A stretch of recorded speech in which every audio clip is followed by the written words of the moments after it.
A paz do Senhor e Salvador Jesus Cristo a todos. Toda honra e toda glória seja dada a Deus e ao Senhor e Salvador Jesus Cristo. A Bíblia diz em Lucas capítulo 22 que o Senhor Jesus, ele separava tempo para orar, tempo para ficar a sós com Deus.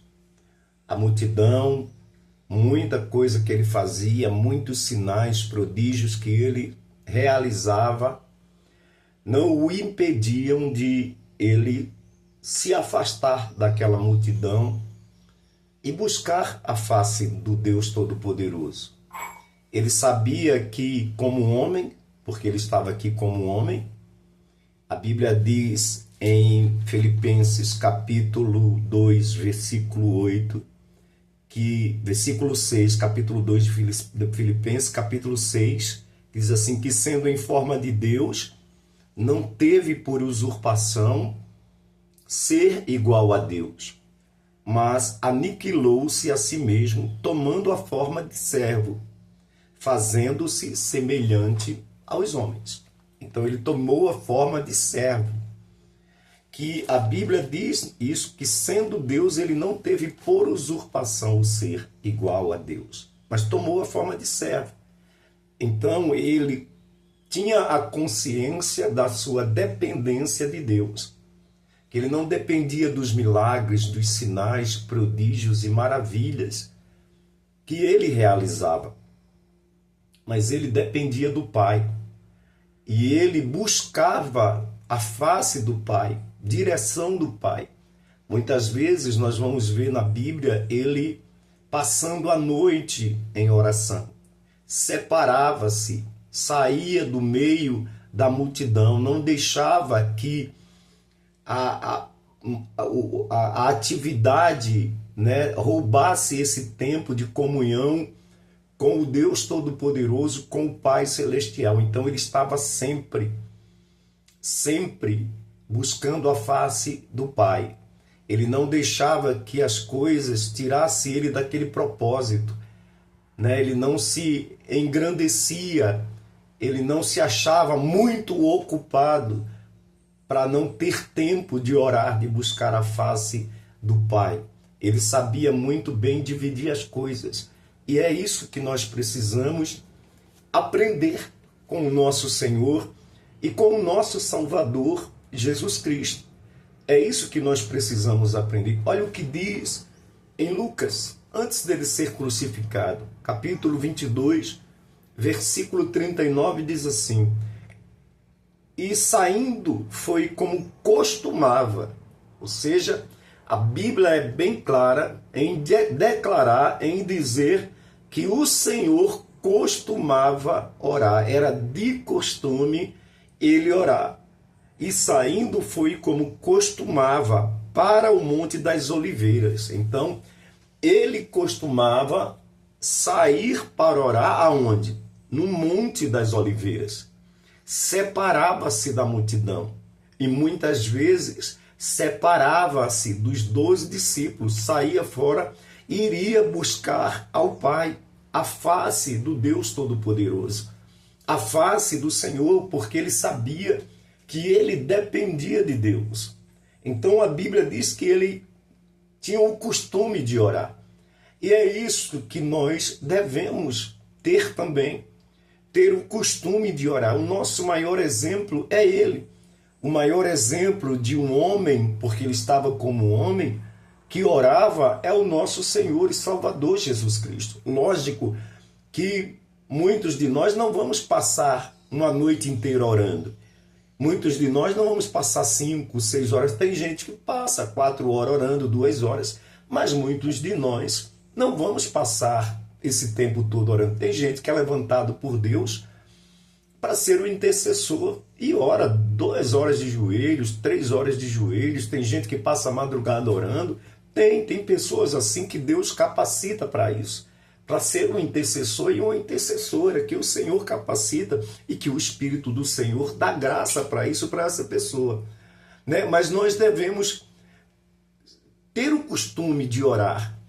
Assim como o nosso Senhor, ele costumava orar, nós temos que ter o costume também de orar. Não devemos perder esse costume. Assim como nós nos alimentamos todos os dias, assim como nós temos o costume de tomar café da manhã, almoçar, jantar, fazer um lanche, assim como nós temos esses costumes de tomar banho, né? Nós temos que ter o costume de orar, de buscar a face do Senhor, de ter uma comunhão mais profunda com Deus através da oração, porque é na oração que você conversa com Deus. Na palavra Deus fala com você, você lendo a palavra.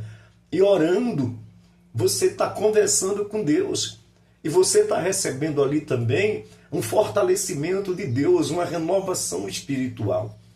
Então você não pode perder o costume de orar. Não pode deixar de orar, não pode abandonar a oração, porque o nosso maior exemplo é o nosso Senhor Jesus Cristo. E nós temos o Espírito de Deus em nós que nos capacita para isso, vai nos fortalecer para que nós possamos estar orando. A força que nós precisamos para orar, para buscar a face do Senhor, quem nos dá é o Espírito Santo. Então a Bíblia diz que saindo foi como costumava para o Monte das Oliveiras, e também os seus discípulos o seguiram.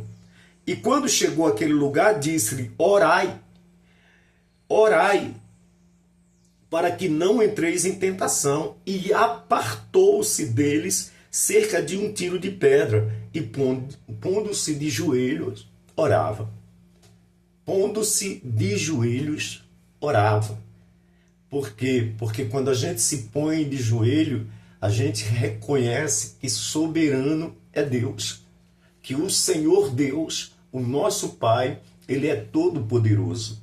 Então por isso que nós nos pomos de joelho, reconhecendo toda a autoridade que está acima de nós, que é o nosso Deus, o nosso Pai, que é o nosso Senhor e Salvador, Jesus Cristo. Então, querido, se o nosso Senhor e Salvador, Jesus Cristo, ele orou, ele orava, ele costumava se separar para orar, tirava um tempo de oração, ele não se deixava ser envolvido pela multidão.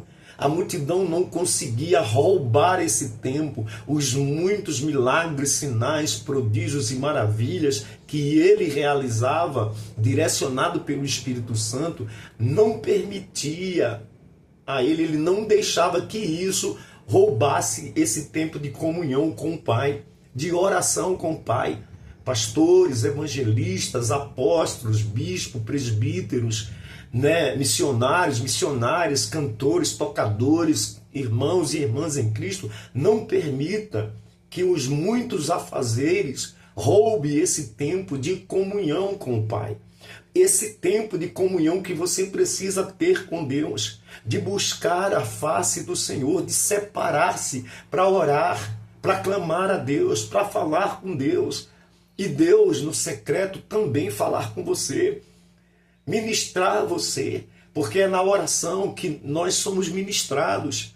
Nós oramos a Ele, nós buscamos a face dEle e por Ele nós somos ministrados. É na oração que nós nos fortalecemos. Orai sem cessar. E olha o que ele diz aqui, ó. E apartou-se dele a cerca de 1 tiro de pedra, e pondo-se de joelho orava, dizendo: Pai, se queres, passa de mim este cálice, todavia não se faça a minha vontade, mas a tua. E apareceu-lhe um anjo do céu que o confortava. Ou seja, quando você ora, você é confortado.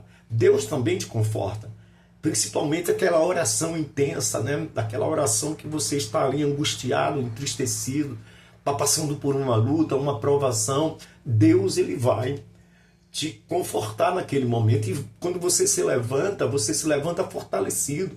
Se levanta renovado, se lembra de Ana, enquanto Ana só se entristecia, ficava triste, angustiada, amargurada, não orava a Deus, deprimida, não comia mais, emagrecendo, sumindo e dando lugar para as coisas que Penina falava, nada acontecia na vida dela. Mas quando ela decide, ela teve que tomar uma decisão. Ela decidiu acabar com tudo aquilo. E foi para onde? Para o altar, para a presença do Senhor. Se curvou diante de Deus e derramou, a Bíblia diz que ela chorou abundantemente na presença do Senhor, derramou todo o seu ser, toda a sua tristeza, toda a sua dor, toda a sua mágoa, sabe, todo o seu ressentimento, toda a sua depressão, ela derramou ali na presença do Senhor através das suas lágrimas.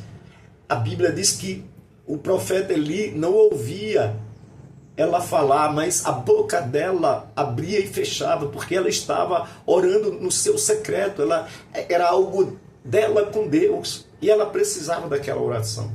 E ela faz um voto, né? Quando ela se levanta dali, ela já se levanta uma outra mulher, porque a oração faz isso. Quando você, mesmo em meio às lutas, às batalhas, às adversidades, aos problemas, ora, busca a face de Deus, quando você se levanta diferente. Então Jesus foi confortado, os anjos vieram e confortaram ele. Versículo 44, e posto em agonia, orava mais intensamente, porque era necessário, né? E o seu suor tornou-se em grandes gotas de sangue, que corriam até o chão. E levantando-se da oração, foi ter com os seus discípulos e achou-os dormindo de tristeza, porque essa tristeza pode nos impedir de orar. E pode nos levar a deitar, a não ter prazer por orar. Mas nós devemos vencer essa tristeza, essa angústia, essa depressão, essas coisas, e dobrar os nossos joelhos, se lançar no chão, se quebrantar diante da presença do Senhor. E disse-lhe, por que estás dormindo? Levantai-vos e orais. Para quê? Para que não entreis em tentação. A oração nos fortalece. A oração nos capacita, nos blinda da tentação, né? Quando você ora, você está mais fortalecido, você se fortalece, você é blindado porque você está conversando com Deus e Deus está te ministrando naquele momento. E você ministrando uma oração a Deus, falando com Deus. Então, se o nosso Senhor Jesus Cristo, Ele orou, mesmo em meio à sua dor, mesmo em meio ao conhecimento que Ele ia para a cruz, tendo conhecimento da sua ida para a cruz, de que Ele ia passar por uma dor terrível, Ele não deixou de orar. Ele não deixou que a tristeza, que a agonia impedisse Ele de buscar a face de Deus, de orar a Deus. Então, querido, a oração e querida, a oração é fundamental na vida de um crente. Está triste? Ora, busca a face do Senhor, se joga no chão, fecha a porta do teu quarto, se joga no chão, chora na presença do Senhor. Se você precisar de chorar, chore. Sabe, Deus, Ele te entende. Quando você levantar naquela oração, você vai se levantar fortalecido. Você vai se levantar fortalecido. Amém? Ele é o nosso exemplo. Lucas capítulo 22, versículo 39. Jesus Cristo é o nosso maior exemplo. E nós devemos segui-lo. Nós devemos observar o que Ele fez. E Ele venceu. Ele não perdeu. Não é porque Ele foi para a cruz que Ele perdeu. Ele venceu. Ele venceu a morte. Ele venceu o medo. Ele venceu toda a angústia naquele momento. E Ele, em obediência ao Pai, foi para onde? Foi para a cruz. Ore, clame a Deus, busque a Deus. Não desista de orar, porque o teu Senhor, o teu Salvador, não desistiu. Ele não desistiu por mim e por você. Ele não desistiu por nós, por nossa causa, para nos dar a vida eterna. Ele preferiu ir para a cruz. Não abriu mão de orar, de buscar a face de Deus. Eu te abençoo em nome do Pai, do Filho e do Espírito Santo. Seja fortalecido pelo Espírito no dia de hoje, para que você possa orar, se você não tem orado, para que você possa voltar a orar e buscar a face do Senhor. Eu te abençoo em nome de Jesus e você vai viver um novo tempo na presença do Senhor. Deus te abençoe.